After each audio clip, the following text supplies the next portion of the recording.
in terms of kind of in the younger early stage? I mean, I've heard that you've kind of reached out to some of the younger startups in the Valley, and that you're kind of involved, and also you have your VC firm. Well, so I'm just wondering how that works.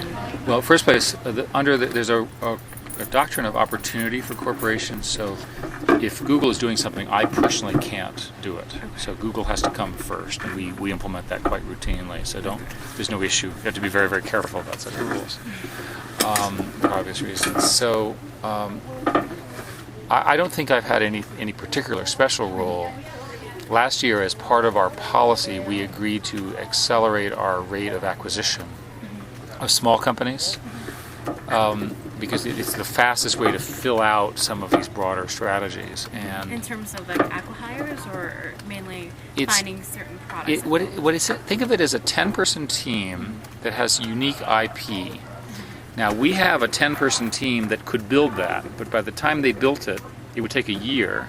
So what's a year worth? Well, we then calculate the value of the team plus the value of a year, and that's the amount of money we're willing to pay for the company. And so these are deals, these are $10 million, $20 million, $30 million kind of deals. They are below what is called the HSR threshold. So they don't require this legal review. Essentially everything above HSR becomes a significant transaction. So AdMeld, which is some number of hundreds of millions of dollars acquisition. But I don't think I'm particularly involved. I mean, I'm obviously an advocate and I talk to people. But it's really driven, the acquisition model of Google is driven pretty much bottoms up. It's a product manager who has a problem, they can solve the problem, and we have a team that goes and does that. And that has worked well for us. Does all the resistance when it comes to, really large acquisitions, or perceived resistance by regulators, does that kind of change or influence at all your M&A strategy going forward a little bit? When you think about, will we do another $800 million deal? Well, the technical answer is anything above HSR review, right? So would trigger this. And the difference now is we anticipate it. Yeah. Okay. So more due diligence on that. Yeah. So there's more conversation ahead of time. Is this going to raise some red flag? Is there some stupid issue that we haven't thought about that will become a surprise that we didn't think about? It's a more due diligence thing. We have not done that many large acquisitions, and the large acquisitions that we've done have been very, very successful. YouTube, DoubleClick as an example. So we don't have a pattern of large acquisitions. So it would be hard to say whether the additional scrutiny has slowed anything down. There weren't that many data points. It certainly has not slowed down the smaller company acquisition rate, because that's accelerated. Yeah. So as far as the smaller acquisitions below the HSR threshold, you were saying that is really originated within the product management. Yeah, it's bottoms up. On the larger acquisitions, what's the criteria?